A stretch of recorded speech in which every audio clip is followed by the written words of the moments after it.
Escalade de la répression contre l'escalade du Hirak. C'est le titre de notre émission d'aujourd'hui et pour en parler, j'ai ici avec moi Anis El-Qama, psychologue, militant politique. Anis El-Qama, merci d'être là. Merci à vous pour l'invitation. Merci. Sadr Hadjou, secrétaire national à l'immigration du FFS. Sadr, merci d'être là. Merci pour l'invitation, Jamal. Merci beaucoup. Et depuis Alger, le docteur Mohamed Lamine Chiban, médecin. Docteur Mohamed Lamine Chiban, merci d'être avec nous. Bonjour, c'est Jamal Din. Je vous remercie pour l'invitation. Je salue vos invités. Et le bonjour à toute l'équipe de Magharibiya, Qanat al-Shab, Habib al-Shab. Et le bonjour à tous ceux qui nous suivent, al-Ahrar wal-Shurafa, dakhil wa kharj al-Jazair. Merci beaucoup. Et nous allons commencer par vous, Mohamed Lamine Chiban, puisque c'est là aujourd'hui est la journée mondiale de la santé et que les médecins et les paramédicaux algériens, votre intersyndical, a appelé à une journée de grève générale, de grève nationale plutôt. Est-ce que vous pouvez nous en dire plus ? Tout à fait, c'est Jamal Din. À l'occasion de cette journée, la journée mondiale de la santé, trois syndicats, des syndicats lourds, pas des moindres, le syndicat national des praticiens de santé publique, à leur tête le docteur Yes Mrabt, et le syndicat des enseignants-chercheurs hospitalo universitaires, en plus du syndicat algérien des paramédicaux. Et ce matin, le syndicat national des médecins libéraux a soutenu cette revendication. Alors, je rappelle seulement pour vous confirmer ce que vous nous dites, l'intersyndicale de la santé, qui est composé donc du syndicat national des praticiens de santé publique, du syndicat national des enseignants chercheurs hospitalo-universitaires, syndicat algérien des paramédicaux. C'est bien ça? C'est ça. Allez-y, poursuivez, je vous en prie. Et pour la première fois, depuis l'indépendance, cette grève elle a atteint 100%.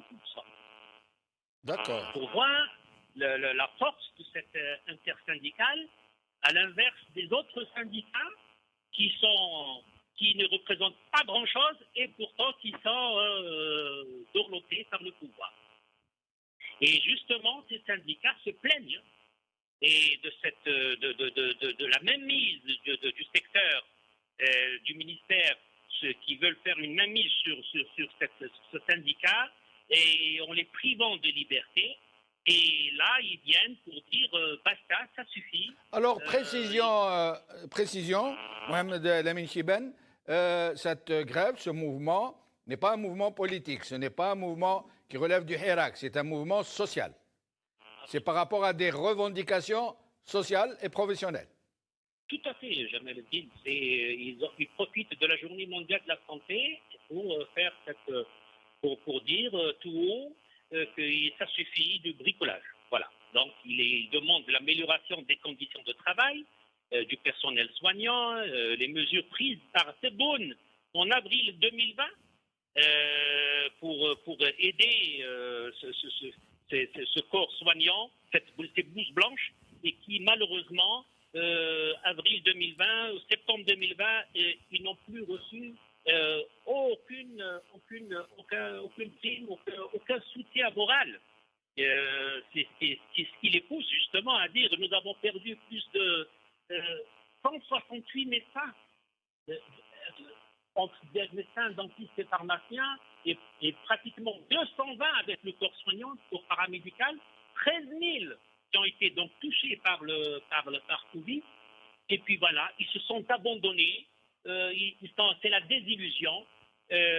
Voilà un petit peu le sentiment de ras-le-bol de ces syndicats qui, vraiment, ce sont des syndicats qui sont représentatifs de tout le corps soignant. Voilà.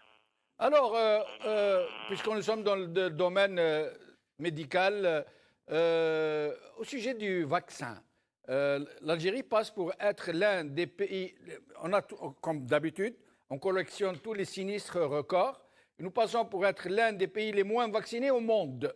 Et je rappelle qu'il n'y a pas longtemps, M. Tebboune non seulement nous promettait une campagne de vaccination qui dépasserait celle de toute l'Afrique, mais aussi et surtout qu'il avait même promis aux Tunisiens de partager avec eux notre commande de vaccins. Alors, qu'en est-il réellement? Tout à fait, c'est Jamel Din. Je n'ai qu'à vous rappeler la déclaration du professeur Youssi, qui est chef de service d'hématologie infectieuse à l'EPH de Blida, et qui parle de 0,17% de la population vaccinée. 0,17%.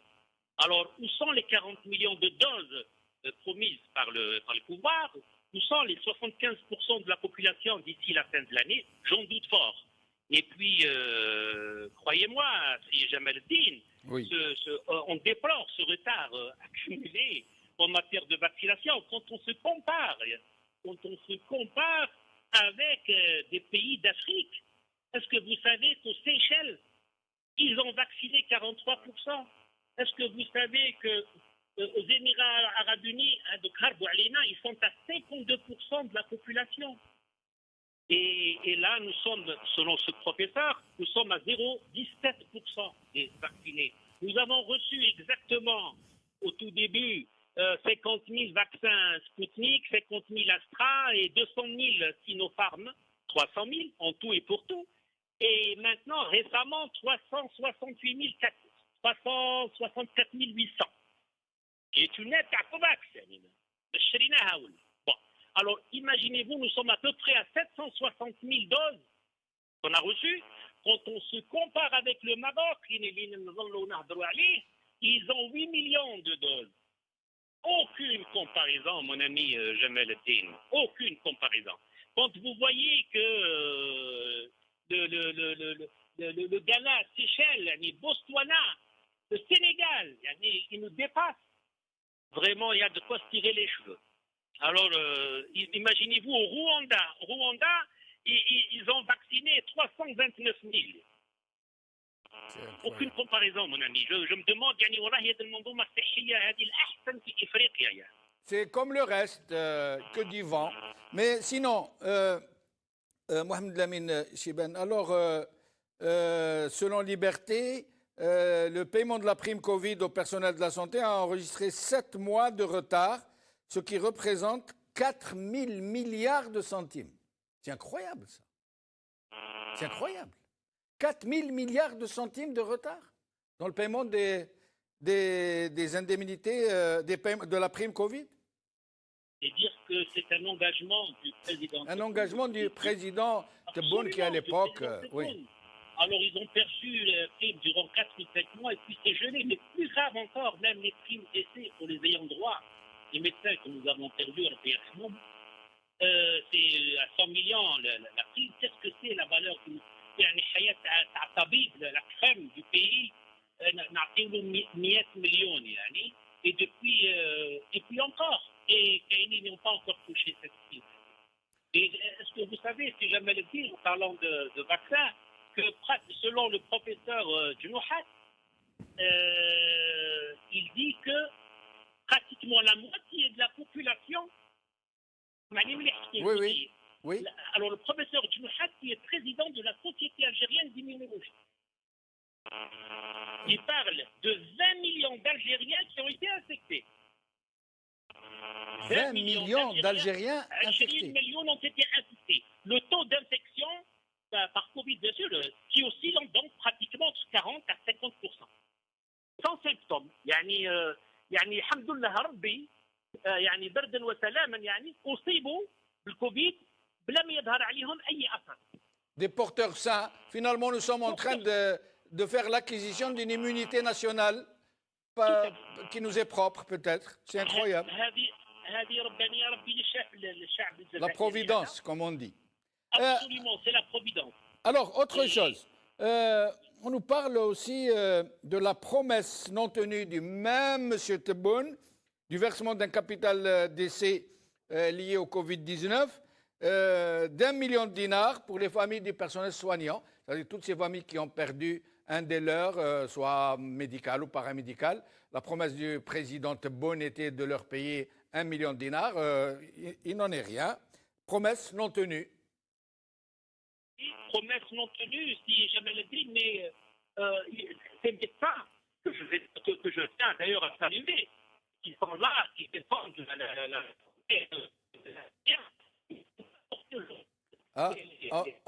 il y a un souci, je vous laisse entre les mains de la régie, on va essayer de régler ça.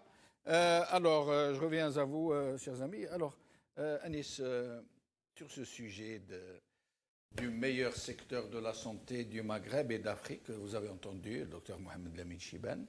Qu'est-ce que vous en pensez? Je trouve ça vraiment scandaleux. Et justement, vous parliez tout à l'heure, et M. Chiban parlait tout à l'heure de ces scandales successifs dans le milieu de la santé. En fait, quand il y a eu la déclaration de Tebboune disant que nous sommes meilleurs, nous avons le meilleur système médical en Afrique et dans la région Maghreb, etc. Je suis allé vérifier juste après ces dires. En réalité, nous sommes 6e. Et ça ne m'étonne pas lorsque le médecin en question qui est avec nous dans l'émission dit que le Sénégal nous a dépassés, parce que justement dans ce classement-là, le Sénégal, le classement que j'ai trouvé au niveau de l'OMS, donc on ne peut pas dire que c'est des mains de l'étranger, etc. C'est un organisme qui est tout à fait objectif. J'avais trouvé déjà que l'Algérie était classée après le Sénégal. Donc toutes les personnes qui prennent de haut, dans une espèce de forme de racisme, les pays d'Afrique subsaharienne, sur certains aspects, écoutez, sur pas mal d'aspects, et les aspects éducatifs aussi, ils sont meilleurs que nous. Alors, sur cette question, la santé. Sur cette question, d'abord, je salue Lamine Chiban. Oui, M. Chiban qui nous a présenté un peu la situation désastreuse, malheureusement, du secteur de la santé en Algérie. Je salue aussi tout le combat des médecins, du corps médical, de la famille de la santé en Algérie, qui a mené un combat, notamment depuis le coronavirus. Et d'ailleurs, ils ont payé un lourd tribut. Étudier des moyens de convergence, et c'est un message que je lance au docteur Chiban, étudier des convergences avec le Hirak. Parce que le Hirak, pour moi, en tout cas, on débat sur ces sujets-là, doit être une toile de fond, un réceptacle de toutes ces colères sociales. Les gens qui sortent dans le Hirak sortent pour la dignité, pour l'amélioration des droits sociaux. Moi, je dis que le Hirak est fait par les gens sans le sou. Et que les gens avec le sou ont plus tendance à être proches du régime que dans le Hirak. Donc du coup, pour moi, il faut étudier ces convergences-là et j'en discuterai avec lui d'ailleurs. Tout de suite, docteur Mohamed Lamine Chiban, voilà, vous êtes interpellé en tant que médecin par Sadkhajo aussi qui relève que vous avez pu vous organiser de façon magnifique, 100%. En une seule journée, vous avez, avec une intersyndicale, avec des syndicats très forts.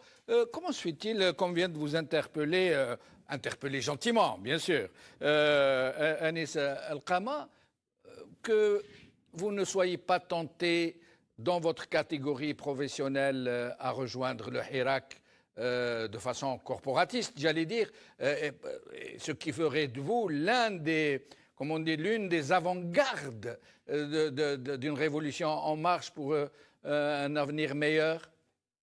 Tout à fait, si jamais le din, l'élite doit s'impliquer. Mais je tiens à vous dire que beaucoup de confrères et de consoeurs sont dans le Hirak. À titre individuel, à titre personnel. À titre individuel, tout à fait. Et peut-être qu'un jour il viendra. Mais ce qui est sûr, soyez certains que ces trois syndicats que j'ai cités, c'est des syndicats lourds. C'est des syndicats représentatifs qui, malheureusement, n'ont pas solotat. Et entre autres, les syndicats, qu'est-ce qu'ils demandent? Entre autres, qu'ils inscrivent le Covid comme maladie professionnelle. Chose qui n'est pas encore faite, qui n'est pas reconnue comme maladie professionnelle. Alors qu'au Maroc et en Tunisie, nos frères, nos pays voisins qui nous ont soutenus durant la Révolution, et voilà maintenant, et bien, ils ont reconnu comme maladie professionnelle. Je crois que ça coule de source. Ça coule de source. Un virus qui tue les personnels soignants devrait être considéré comme maladie professionnelle. Ça va de soi, je pensais du moins. Mais pardon, pour revenir à ce sujet il semble que ces syndicats de l'intersyndicale soient un peu dans cette frilosité de votre corporation à rejoindre le Hirak de façon corporatiste. Il semble que vos syndicats fasse un peu de zèle pour empêcher l'expression politique de ses adhérents? Je ne peux te répondre, mon ami Jamel. Il semble que vos syndicats soient un peu un frein à un engagement politique. Je ne souhaiterais pas. Et ce qui est sûr, c'est que, croyez-moi, beaucoup de médecins, de confrères et de consoeurs sont sincères et ils sont pour votre ami, votre invité, ils sont pour le karama, ils sont pour la dignité et voilà, donc ils sont pour la liberté. Ils sont assoiffés de liberté. Et justement, qui mieux que les médecins, pourrait être le défenseur de la liberté, de la dignité C'est pour ça que nous sommes très étonnés. Tout à fait. Quand on revient à la révolution, les grands moujahidines, et je cite beaucoup de médecins, dans Lamine de Barine, docteur Lamine de Barine, docteur Lamine Khan, que nous venons de perdre récemment, Cholet, professeur Cholet, professeur Grango, professeur Colonna. Dieu seul le sait combien ils sont nombreux. Oui, mais enfin, cette élite, elle a été marginalisée. Et c'est le fruit d'une politique depuis l'indépendance. Cette indépendance qui a été confisquée, parce qu'au tout début, c'était Ben Khadda, Rabbi Rahmou, Malheureusement, c'était un groupe de militaires de la frontière d'Oujda qui sont venus, qui sont accaparés le pouvoir. Et que Ben Khadda, comme un homme sage... Farhat Abbas aussi, qui était pharmacien. Et comment Qui était pharmacien, Farhat Abbas, tout à fait. Et qui, en 1975, ils ont osé dire non à Boumediene, non à la politique socialiste qui perpétuait le char. Et malheureusement, qu'est-ce qu'ils ont eu de la part de Boumediene? La pharmacie de Farhat Abbas confisquée, la pharmacie de Ben Khadda, la même chose. Cheikh Mohamed Khirdine, il avait une usine, Taouldo, qui a été confisquée. Et eux mis en résidence surveillée, je me rappelle. Et le fameux discours de Boumediene quand il leur a dit « Fat comme al-Qitar ». Comme ça, je me rappelle très bien. En plus de Hossein Lahoul, parce que c'était les 4 signataires. Le Hossein Lahoul qui était un grand dirigeant du PPA. Ah, une légende. Donc, pratiquement, ces 4 personnalités, si jamais le digne, ces 4 personnalités représentaient cette mouvance. جمعية علماء le PPA, l'UDMA de Farhat Abbas, marginalisé, en résidence surveillée. Il a fallu le retour de Cheikh Rabbi Rahmou, qui les a libérés. Voilà. Là, alors, nous allons... Là, je lance, pas terminé, c'est jamais le team, je lance un appel à tous mes confrères et à tous mes confrères pour qu'ils prennent l'exemple de cette élite que nous avons perdue et qui était au devant de la scène politique et qui ne devrait pas se mettre derrière les fenêtres. Voilà. Bravo. Anis, sur cet appel, vous voulez dire quelque chose? Applaudir et merci beaucoup et bras grands ouverts pour nos valeureux médecins. Sadr. Je salue la mobilisation des médecins et je les encourage justement à s'organiser dans le cadre des syndicats autonomes pour améliorer la situation de la santé et aussi faire avancer d'autres revendications. Et de voir aussi de quelle façon ils peuvent converger avec la contestation qui est aussi dans la rue.